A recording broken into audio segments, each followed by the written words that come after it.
Om Namo Bhagavate Vasudevaya. Om Namo Bhagavate Vasudevaya. Om Namo Bhagavate Vasudevaya. Narayanam Namaskritya Naram Chaiva Narottamam Devim Saraswatim Vyasam Tato Jayamudiraye Nashtaprayeshu Abhadreshu Nityam Bhagavata Sevaya Bhagavati Ruttama-shloke Bhaktir Bhavati Naishtiki Om Ajnana-timirandasya Jnananjana-shalakaya Chakshurunmilitam Yena Tasmai Sri Gurave Namah Sri Chaitanya Manobhishtam Sthapitam Yena Bhutale Swayam Rupa Kadamayyam Dadati Swapadantikam Namam Vishnupadaya Krishna Prishtaya Bhutale Srimate Bhaktivedanta Swami Niti Namine Nirvishesha Shunyavadi Pasya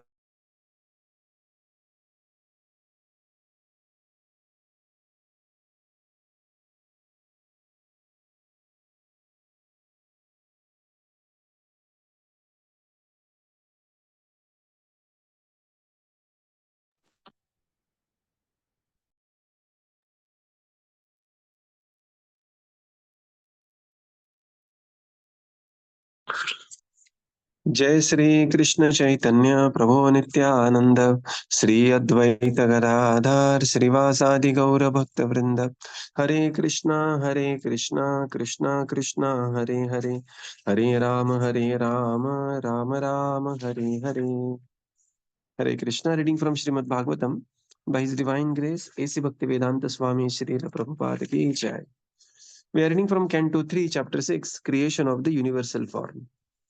So currently we are in the section where there are different manifestation of different demigods from the universal form, and these devatas, they are getting empowered by the Supreme Lord.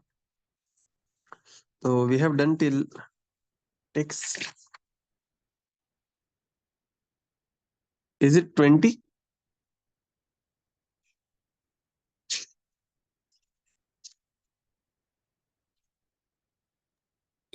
Probably, I think. 18, yeah, right. 18. Text, yes. Text 19.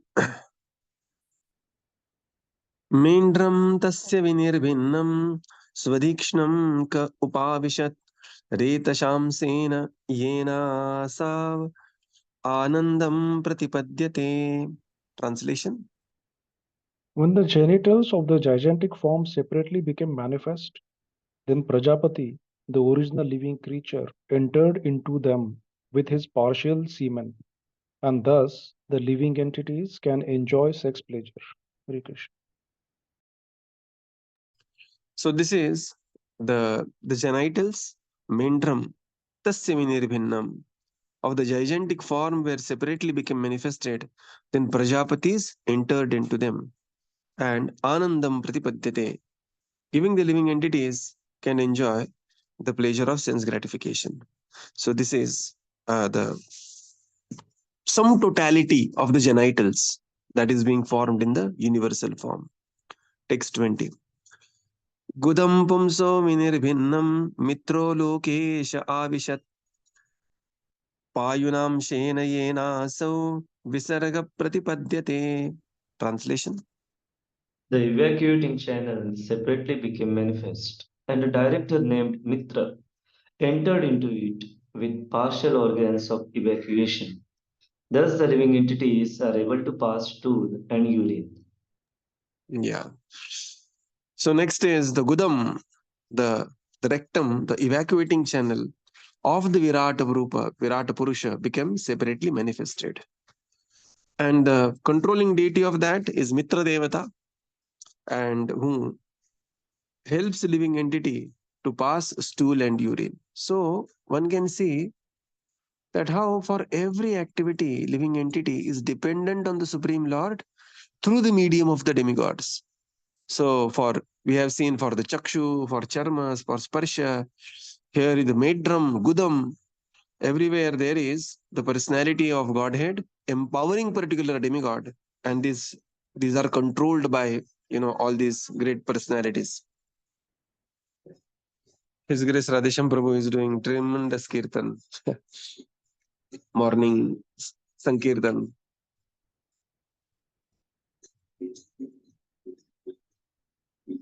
Text 21.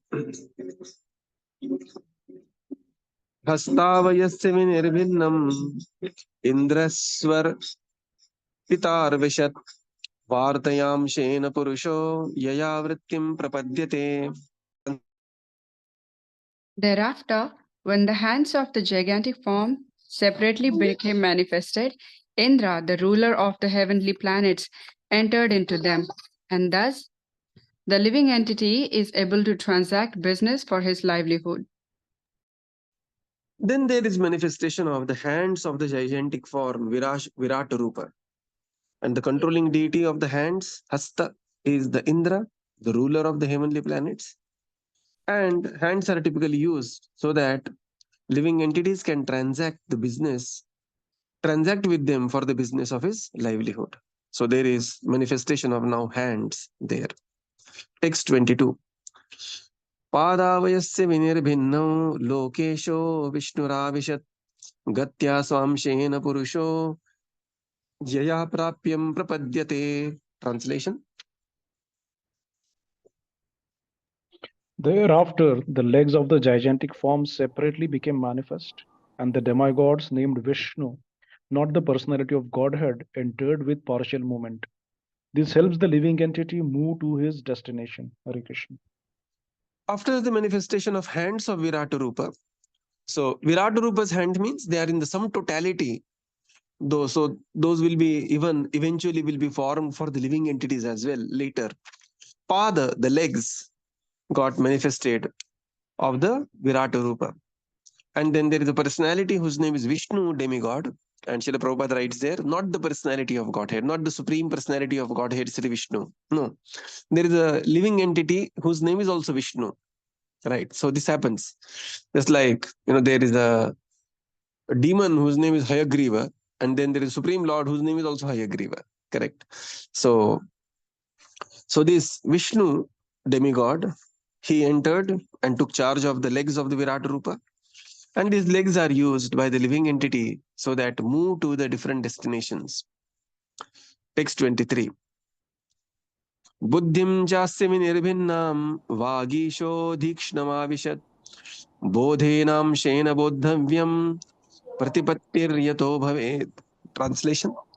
When the intelligence of the gigantic form separately became manifest, Brahma, the Lord of the Vedas, entered into it with the partial power of understanding, and thus an object of understanding is experienced by the living entities. Then there is manifestation of Buddhi, intelligence of the gigantic universal form.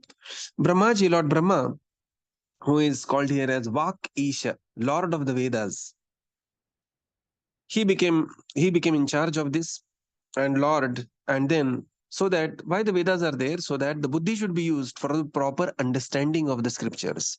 Tasmat Shastra Pramanam Te Karya Akarya Vyavasthitau. By referring to the Shastra, one should decide what is Karya and what is Akarya.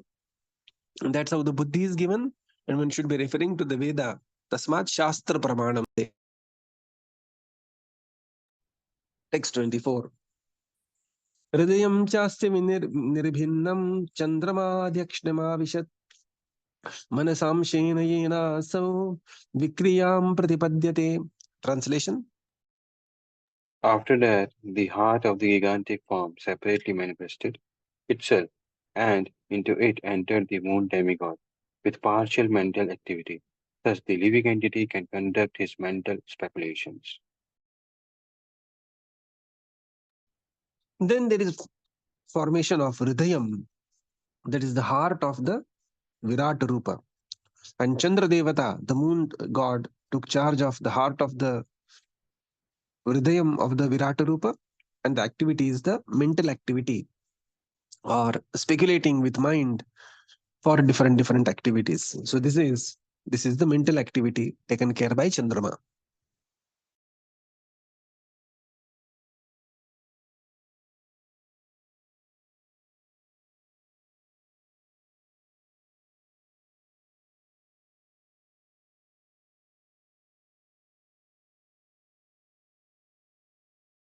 that is Chandra.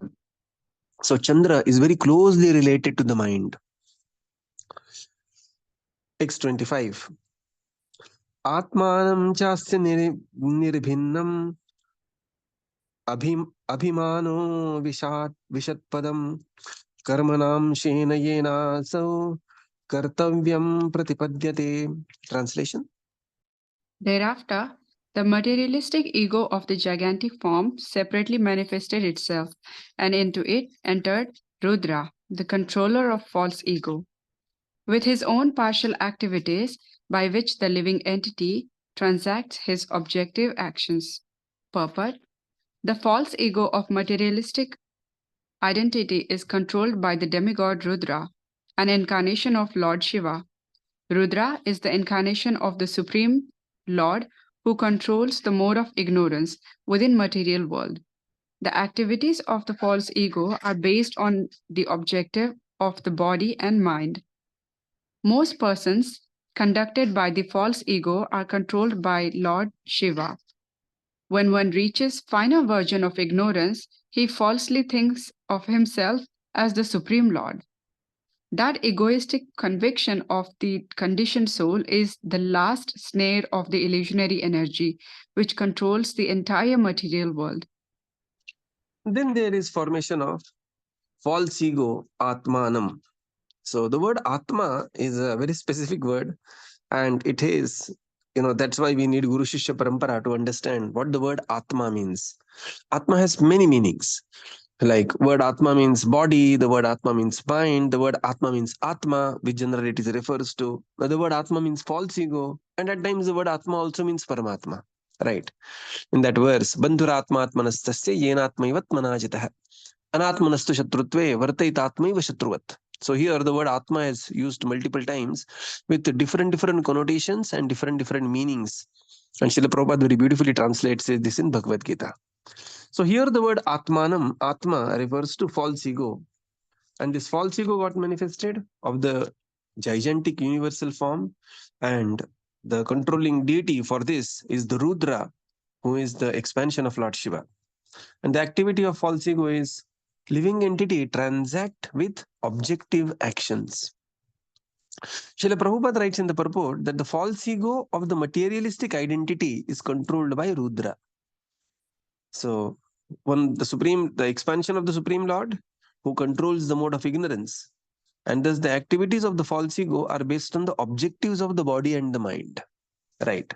So sometimes the false ego may identify oneself as the tiger, and the objective of the body and the mind will be, all that the activities the tiger will be doing. It's a pure living entity thinking himself to be a tiger, in the body of the tiger, in the mind of having the mind of the tiger, and doing activities of the tiger. So the living entity assuming a particular ego, that is this false ego, the materialistic ego, and that controls the activities of body and the mind. Final snare, Prabhupada says here, after the final snare is that living entity may consider I am this, I am that, I am that, I am that. At the end, he may consider I am only God. And Prabhupada says that is the last snare of Maya, that living entity considers himself to be God. And one has to come out from that misconception and utilize and understand the true ego of the living entity. Jivera Swarupa hai Krishnera Nityadas. Text 26. Sattvam chasya vinirbinnam mahan dikshnam upavishat chittenam shena yena asau vijnanam pratipadyate. Translation. Thereafter, when his consciousness separately manifested itself, the total energy, Mahat-tattva, entered with his conscious part. Thus, the living entity is able to conceive specific knowledge. Yeah. Then there is manifestation of the consciousness separately manifesting himself, that is Sattvam. The total energy Mahat-tattva entered with his conscious part, and thus the living entity is able to conceive the specific knowledge. So this is the second section of this chapter, where from text 11 to 26 we have seen manifestation of the different demigods from universal form, and the devatas, they are getting empowered. Now we begin with the third section of this chapter, text 27 to 33. This is development of the planets, living entities, and different Varanas in the subtle form. Okay, so there is a gradual development of the different planets, living entities, and the Varanas. शीर्ष्णुस्य दौद्धार्या पद्यां खं नाभिरुदप्यदत् गुणानां वृत्तयो येषु प्रतीयन्ते सुरादयः. Translation. Thereafter, from the head of the gigantic form, the heavenly planets were manifested, and from his legs the earthly planets, and from his abdomen the skies separately manifested themselves. Within them the demigods and others also were manifested in terms of the modes of material nature. Now there is manifestation of different from the head of the gigantic form, the heavenly planets got manifested. From the legs, earthly planets got manifested. From the abdomen, the sky got separately manifested themselves. So this is from the head, from the leg, and from the abdomen. Within them, the demigods and others were also manifested in terms of the modes of the material nature. So there is now, the Utpatti taking place. Text 28. Atyantikena satvena divam deva prapedire dharam rajasvabhavena panaye yetu tananu. Translation. The The demigods, demigods, qualified by the super excellent quality of the mode of goodness, are situated in the heavenly planets, whereas the human beings, because of their nature in the mode of passion, live on the earth in company with their subordinates. Purport. In Bhagavad Gita 14.14 and 15, it is said that those who are highly developed in the mode of goodness are promoted to the higher heavenly planetary system, and those who are overpowered by the mode of passion are situated in the middle planetary systems, the Earth and similar planets. But those who are surcharged with the mode of ignorance are degraded to the lower planetary systems or to the animal kingdom. The demigods are highly developed in the mode of goodness, and thus they are situated in the heavenly planets. Below human beings are the animals, although some of them mingle with human society. Cows, horses, dogs, etc., are habituated to living under the protection of human beings. The word atyatikena, atyantikena is very significant in this verse. By development of the mode of goodness of material nature, one can become situated in the heavenly planets, but by excessive development of the modes of passion and ignorance, the human being indulges in killing the animals who are meant to be protected by mankind. Persons who indulge in unnecessary animal killing have excessively developed the modes of passion and ignorance and have no hope of advancing to the mode of goodness.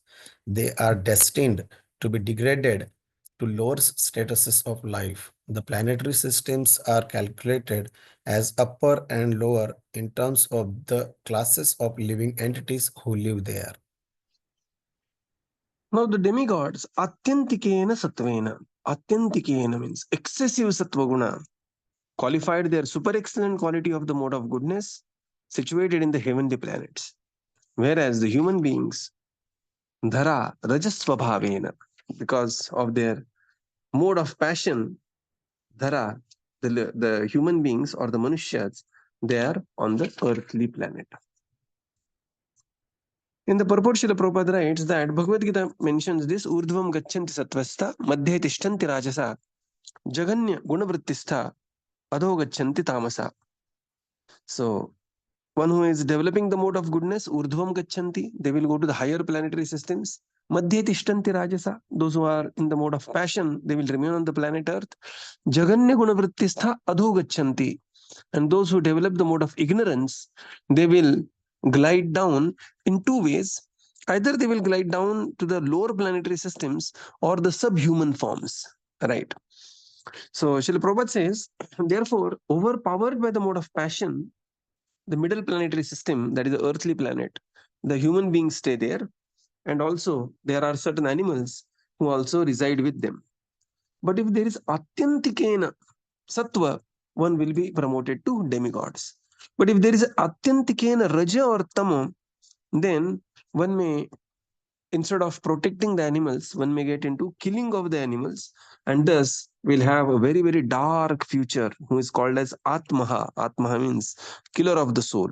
Of course, soul is never killed, but this is, in a superlative term, it is called as, such people are called as Atmaha, who are destined to be degraded in the lower statuses of life. So this is how, so these planetary systems are calculated as upper and lower in terms of classes of living entities who live there, right? So predominantly, the classes of living entities living on the upper planetary system will be Atyantika Sattva, middle planetary system Atyantika Raja, and the down planetary systems or subhuman species Atyantika Tamoguna.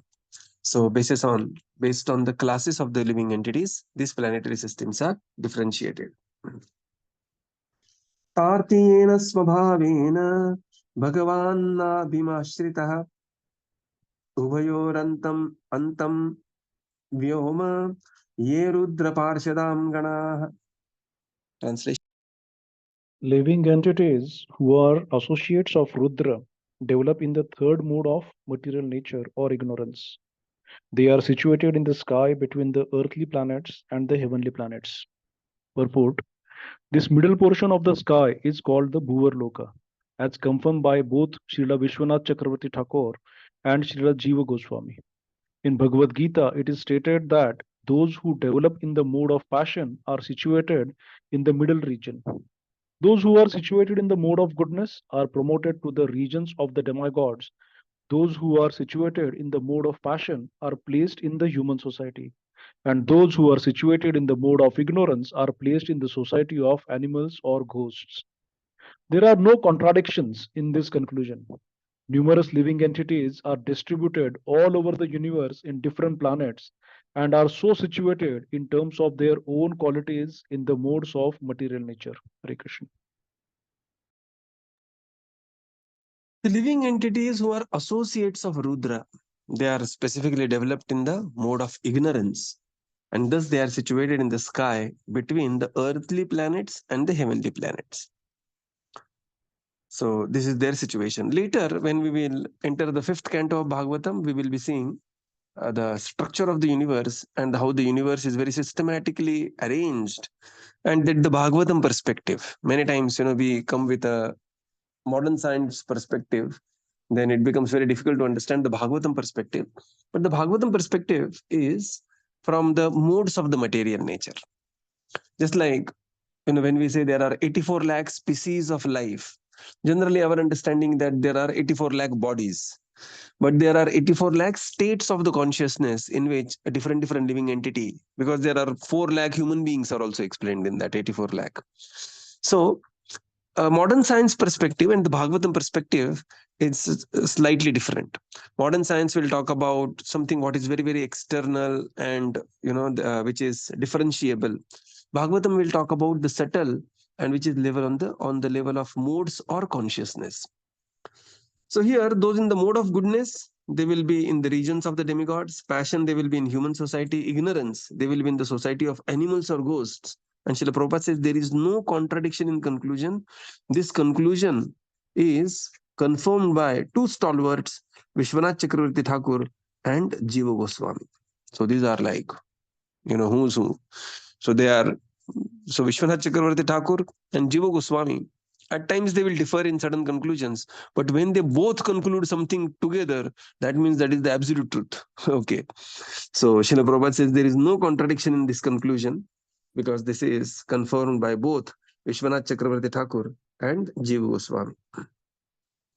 So thus the living entities, they are distributed all over the universe. Maybe 200, 500 years down the line, there will be sudden awakening, and even the modern science will realize that there are living entities everywhere. Currently, we are so desperate to find out where are the living entities. People are sending, so many messages, signals, waiting for signals, waiting for some radio signal, speculating about UFO. And so many different things are there. But Bhagavatam has a very clear stance that no space in the universe is vacant. And Srila Prabhupada's pot shot, he says that except the brains of the modern scientists, nothing is vacant. Okay. So it will take some time, just like Aristotelian physics went on unchallenged for almost like 2000 years, and then it was challenged by Newton, and it gave a different world perspective altogether. Newtonian physics went on unchallenged for almost like 200-250 years. Then it was challenged by Einstein, and he gave a different, from the matter perspective, he gave the energy perspective of the world. Similarly, a perspective of the universe will come forward even by the modern science, because they are also searching for the absolute truth. But so we have come to the matter based physics, we have come to the energy based physics, and then eventually there will be a consciousness based physics also. It will take some time for science to evolve, but here we have the higher understanding by the mercy of Śrīmad-Bhāgavatam here. Text 30. Mukhato avartatat brahma purushasya kurudvah yas tun mukhat mukhatvat varnanam mukhadbho bud brahmano guruhu. Translation. O chief of Kuru dynasty, the Vedic wisdom became manifested from the mouth of Virat, the gigantic form. Those who are inclined to this Vedic knowledge are called Brahmanas, and they are natural teachers and spiritual masters of all orders of the society. Purport. Yeah, so we will take purport tomorrow. In fact, we should have taken the verse only tomorrow. So today is the first day of Happy New Year. So I wish you a very grand, happy, Krishna conscious New Year 2025.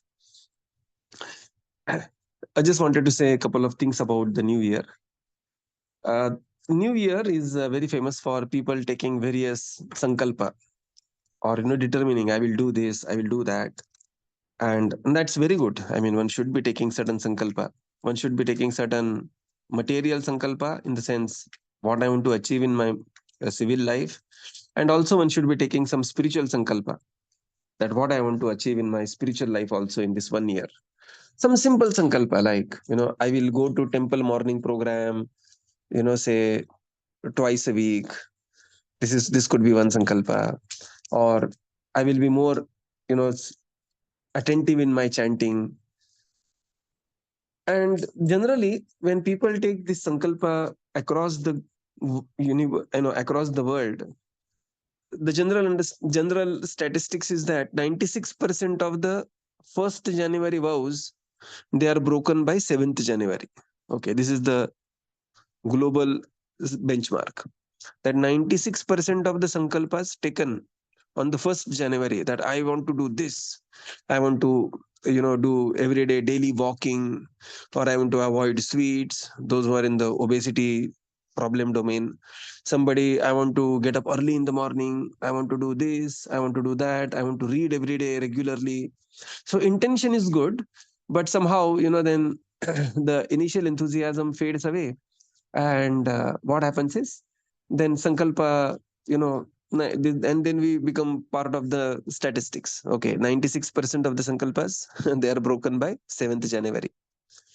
One very powerful way to keep the sankalpa, this I was reading from one very famous teacher, Jim Rohn.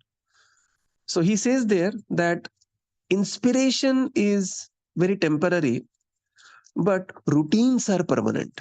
Now, it's a very powerful statement. Inspiration is temporary, but routine is permanent, right? So whatever activity we want to improve in our life as a sankalpa, that I want to do, say I have certain objectives. I want to do every day, say at least 12 Surya Namaskar, walking every day 20 minutes. Walking is a very good exercise for everything. It's a, purna exercise in itself. And then some pranayam, and then certain things. This is on the health. So there are certain things on the, upskilling oneself, learning some different programming language, or just something based on one's occupation. There are certain spiritual things, want to attend morning program more regularly, at least 2 chanting, want to start a chanting circle. Previously, we used to have a chanting circle. We want to reinitiate that chanting circle. At least be present, be more prepared for my morning classes. Generally, I avoid preparation because, when you prepare, it becomes a class. It doesn't remain a reading. But then there needs to be certain preparation. At least, I have to be more prepared for reading the shlokas. Now they are getting recorded also. So certain sankalpas that we have, what we have to do is to materialize the sankalpa from the inspiration domain. We have to move to the the schedule domain. We have to schedule it. Just like, we have this sankalpa. Every day I want to read 20 minutes we began with, and then we made 30 minutes of reading Bhagavatam every day. And we are able to read it.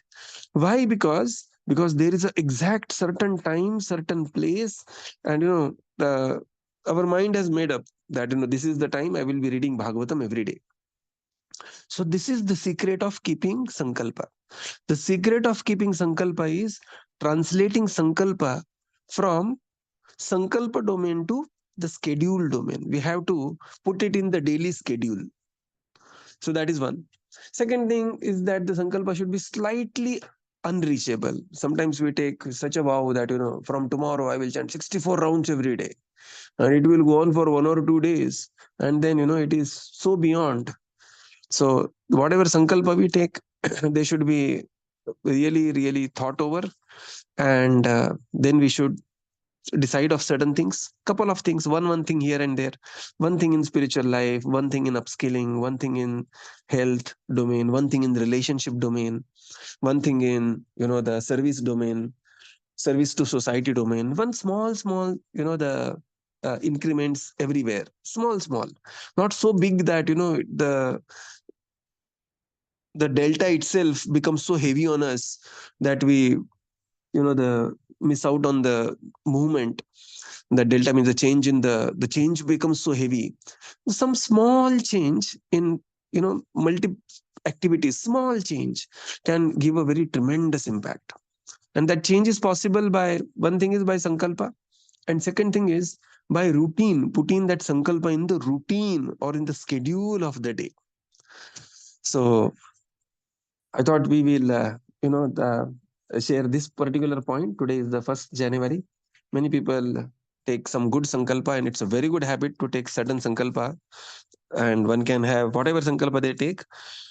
I wish all the very best to every one of you, and we hope that we continue very nicely. Please pray that we continue this morning reading very well, and we take a small sankalpa in different walks of our life, very small sankalpa, and put it in the schedule, put it in the routine, so that the sankalpa becomes much sustainable, right? So we will conclude here and continue tomorrow. Srila Prabhupada ki jai, Gaura Bhakta Vrinda ki jai. Thank you, Prabhupada. Thank you, everyone. Hare Krishna. Hare Thank you, Krishna, Prabhupada. Prabhuji. Thank you so much for Thank you, your Prabhupada. Thank you, explanation. Prabhuji. Hare Krishna. Happy New Year. Happy New Year to everybody, to Prabhuji. To everybody. Hare Krishna. Hare Krishna. Thank you, Prabhupada. Thank you, Prabhuji. Hare Krishna. Thank you, Prabhupada. Thank you, Prabhuji. Hare Krishna. Thank you, Prabhupada. Thank you, Prabhuji. Thank you, Prabhupada. Thank you, Prabhuji. Hare Krishna. Happy New Year. Krishna.